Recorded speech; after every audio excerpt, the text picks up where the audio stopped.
I've lost a lot of friends in America because of my support of Russia. I have a lot of members of my family who don't speak to me anymore. And most people from America, some of my teammates from my team, I don't understand. They say, Jeff, like, why do you support Russia? It's just because you live in Russia, you've been brainwashed, you've been there too long. You're just a Putin lover. And so it's been very difficult. And so I've tried to explain to them that, look, I lived in America. I grew up in America. Of course, I've always supported America in sports and in conflicts. I've all, USA, USA. That's how I was born. But I've been able to travel the world because of my work as a sportsman, and I've been to many different countries, and I've met different people, experienced different cultures. And when I came to Russia, I had really no expectations other than what I read about in the history books. And it's like really opened my eyes to the world. And I didn't come here and have been told by anybody. These are my own decisions from what I've seen from with my own eyes and what I've experienced, and from being in America, being in Russia, from different countries. And so I've made up my own mind based on the evidence that I've seen myself, not from what people tell me. I grew up like supporting America, and I heard in 2014, oh, Russia invaded Ukraine. And I was like, oh, why did they invade Ukraine? It's like they're friends, I thought. And they say, no, Russia's the bad guy. Russia's killing its own people, and Russia's trying to gobble up more land, trying to take back Ukraine to make it part of Russia again. And 2 years later, in 2016, I actually traveled to Lugansk. I was invited, and I spent 1 week and a half there. And I traveled all over to Lugansk, like all over the area with the conflicted areas. I saw the mortars coming over from the Ukrainian army. I saw them. I saw the Italians, like, we had to duck several times. We had to turn off the lights. We had to turn off the GPS on our cell phones, several times because we were being attacked by the Ukrainian army. And I asked the people, like, what's going on? Like, what's really happening here? I said, no, this is what happened. They explained everything, to me, like the people living there, the people actually experiencing it. And they said in 2014, 2 years earlier, the USA, with the CIA's help, staged a coup, and the Democratic elected president, Viktor Yanukovych, was ousted, and they put in a right-handed stooge. And then later came Zelensky. And then Zelensky's first task was to outlaw opposing media outlets, outlaw them, made them illegal. He took apart any media outlets that spoke badly about him or badly about the new government, outlawed. They outlawed the religion, the Ukrainian Orthodox religion. They outlawed it because it was too closely related to the Russian Orthodox. So they outlawed labor laws, labor laws. They took out. These are fascist things that this guy did. And so the Eastern republics, Lugansk and Donetsk, said, we don't want part of this. We don't want nothing to do with being part of NATO now. We don't want to be part of the European Union. We're ethnic Russian. We don't want any part of this, and we definitely don't want our rights to be revoked, the media to be blocked, any dissenting voices to be unheard, opposing political parties to be abolished, and their leaders imprisoned. We don't want any of this. So under the Ukrainian constitution, it's legal to have referendum. Each republic can have a referendum, and they had a referendum to vote to be independent, Lugansk and Donetsk, and Lugansk passed with 94% and Donetsk 93% to be independent. So they use what the U.S. loves to promote, democracy, and they use this democracy to have a legal, under the Ukrainian constitution, a legal referendum to be independent. So we are independent. The very next day, their reward for using democracy, the democratic process, not fighting, was to be attacked by the Ukrainian army. And Ukraine declared war on these republics. And so this was in 2014. So for 10 plus years, this war has been going on.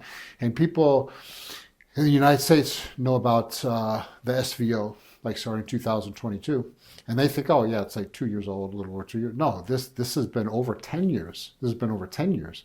These people have been suffering, and this goes to show you the nature of not only American politics, but American and Western journalism. People of the world didn't even know about it. They just think, oh, Russia attacked Ukraine. And honestly, I was skeptical. When I came over, no, are you sure Russia didn't attack? Come on, guys. Like, I mean, I'm from America. Yeah, I'm American, but like I've got a Russian passport now, and I'm not going to judge you, but like, and they said, no, Russia did not have sent not one soldier, not one military equipment. We've had volunteers come from Russia, like volunteered, but Russia turned back on our lights. They supplied us with gas and oil that were cut off by Ukraine. They get us humanitarian supplies like food, medicines. But as far as military, no, nothing. They didn't come here. There's been no Russian soldiers, no Russian activity here, military-wise at all. And I was shocked. And it took really the 10 days being there to actually believe and understand this. So in 2006, in 2014, the CIA, United States, started this conflict between two countries that are traditionally one and traditionally like friend, like cousin, like family. And so this is not only very disappointing, but it's disappointing that the world, at least the Western world, did not understand this and still doesn't understand this. As I spoke earlier, even my friends, and I tell them this, I said I was there. I talked to the people living there, and they're telling me Ukraine's attacking their own people, and I'm seeing it. They're showing me the graves of their kids. They're showing me their houses being destroyed by the Ukraine army. They're saying we want to be part of Russia. Thank you, Russia, for helping us, for sending supplies to us. So this is not like Russia propaganda, my propaganda. Oh, I support Russia, so whatever they do, okay. No, I'm talking to the people that are being bombed and stuff. I'm saying, who's doing this to you? Who's helping you? Who's killing you? And they're telling me, and I'm reporting exact from their mouth to my ears, to you, exactly what they're saying. This is the Westerns doing. Like we talked about the coup. And then the attack on Donbass. Well, Russia came to the aid in the SVO, came to, and some people like the West is like, I can't believe like Russia's entering this conflict. And man, it's Russians are being killed, and the people of Donbass who declared independence are being killed like every day. I mean, it's like a ethnic cleansing. And I've been there 13 times and I've seen it. We did a documentary film called 8 Years Before. We interviewed hundreds of people from Donetsk, Lugansk, the whole area, and asked them what happened. We interviewed refugees that came to Russia, they escaped. And they said, we escaped. We hid in the woods for 2 weeks while the Ukrainian army was trying to kill us because we didn't want to. They said, if you don't, we're going to conscript you into the Ukrainian army. And if you don't come, we're going to kill you. So we'll be back. And they escaped into the woods with their kids, with their like loved ones. And if they were caught, they were going to be killed. So like Ukraine's like killing its own people. This is promoted by the West. It's been pushed by the West. The West is arming Ukraine. The West and the United States and NATO does not want there to be an end to this war. They want it to continue. They want, why? They want to hurt Russia. They want to hurt Russia. They want to hurt Russia economically. They want to hurt Russia politically. They want to hurt Russia in every way it can, because Russia isn't playing ball with them in the economic world. Russia is not allowing NATO to be at its doorsteps. Which of course America wouldn't allow either. Under the Monroe Doctrine, there's no Western Hemisphere country that even supports Russia that would be allowed to have any kind of active military bases or submarines or ships or fleet or anything near America. It just, under the Monroe Doctrine, it just wouldn't be allowed. And America is not timid, is not ashamed to say, we won't allow it. We don't care if you're a sovereign country. In the Western Hemisphere, half the planet, we're not going to allow anything near our country that could be any realm of a threat to us. Angela Merkel, who was the chancellor of Germany at the time, after she finished her term, she came out and said, this is on her podcast. She's saying this. She said, the Minsk agreements, 1 and 2, were just a lie. They go, we weren't serious about peace. We wanted to arm Ukraine, and we knew that if we pacified Russia, like, hey, everything's okay, we're gonna bow down, we're gonna stop supporting this conflict and this, and at the same time they were supplying Ukraine, arming Ukraine, getting Ukraine ready for an all-out war. Then they would have time to like actually further escalate this conflict and further like strengthen the forces of Ukraine, and that's what they did. The real attempts came after the SVO, just weeks after the SVO started. Vladimir Zelensky and Vladimir Putin came to agreement two different times, a verbal agreement on how they were gonna how this, and part of the agreement was Zelensky would retain power, Ukraine would be a sovereign nation, but it wouldn't be part of NATO, and it would be like neutral, and there would be no bases on the border of Russia, like fair, like a fair deal. And both Zelensky and Putin, yeah, this sounds fair, okay. Both times, the United States one time, and NATO the other time came and said no. Now, we're not going to. Boris Johnson, then from the Prime Minister of England, flew over in Kiev, met Zelensky and said, you will not sign anything with Vladimir Putin. You'll make no agreements. And so why would the West? Like, this conflict is going to end before there's very many casualties, much destruction, like little fanfare yet. And why wouldn't they stop this when the leaders of both countries would agree to end this? Why would the West, why would NATO not allow this to end? It's craziness. America wants to hurt Russia. They want to make Russia suffer, like not only politically.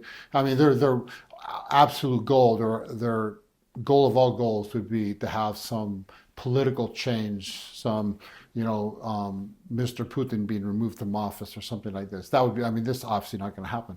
But that, I mean, they're trying for this. They've done this in several countries, several times. They did it in Ukraine, just in 2014. So I mean, this is their ultimate goal. But when they realize this is not going to happen, they're like, oh, we can weaken his stature at home in Russia. We can really hurt Russia economically, and this is backfired in a lot of different ways because Russia has basically gotten new trade partners, so strengthened their ties with India, with China, with South Africa, and some other countries. So it's actually backfired a little bit on the West because Russia's actually becoming more independent. But why are they? Who's benefiting from this? The oil and gas manufacturers. America and Ukraine destroyed the Nord 2 pipeline, which was used by Russia to supply natural gas to Europe, especially through Germany. They destroyed it.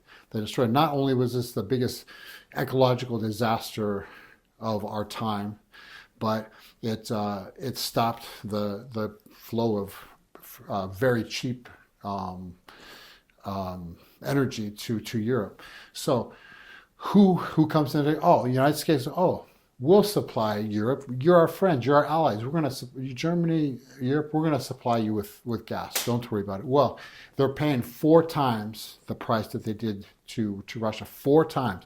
So who's hurting? The European economy. The European regular people are suffering, and they're having to choose between: do I pay for medical? Like I have an operation, I can't pay for this, or am I going to heat my house? Really, there were situations where people having to decide. So the gas and oil companies of America are making billions off this. The weapons manufacturers are making billions and billions because they're, of course, supplying Ukraine with the weapons used to kill people from Donbass and kill Russians. And so the weapons and oil manufacturers, the gas companies, but the biggest benefactors of this war are Goldman Sachs, Morgan Chase, and BlackRock, because right now Ukraine is in such debt They're having to borrow money, borrow money, borrow money. And obviously, and these companies have agreed to basically rebuild Ukraine after this war. And to them, it doesn't matter whether Ukraine wins, loses, or it's a draw. They don't care. Ukraine has to be rebuilt in some capacity. So this Ukraine is absolutely demolished. It cannot. Obviously, it's in so much debt. There's no way they can pay these companies for being rebuilt. But Zelensky's already made a deal with them. And what is his deal? How can Zelensky pay for rebuilding Ukraine? He's literally sold Ukraine. He's sold Ukraine. He sold the oil and gas. He sold the coal, the utilities, even the penal system, the transportation system, all these, basically everything important, the government, the educational system, everything will be run by these three companies from the United States. And because Zelensky's already done away with labor laws, Ukrainians are going to be 14-year-old, 13-year-old Ukrainians are going to be working in coal plants, in transportation facilities, as workers, rebuilding roads. Ukrainians are the ones suffering. So these three companies are going to make trillions and trillions of dollars, and Ukraine is going to suffer. Ukraine is the big loser. Of course, Russians are dying, Ukrainians are dying, but at the end, these three companies are going to own Ukraine. Not America own Ukraine. Three American companies are going to own Ukraine and therefore own the workers, own the Ukrainians working for these three companies. This is the biggest tragedy of this entire war. People are dying, people are suffering, people have lost their loved ones, their houses, their future, they've lost everything for the benefit of gas and oil manufacturers, weapons manufacturers, and now three big American corporations that are going to benefit from the misery, from the suffering that the people of Donbass, the people of Russia, and even Ukrainians are going through right now, just to make profit for very, very rich corporate America.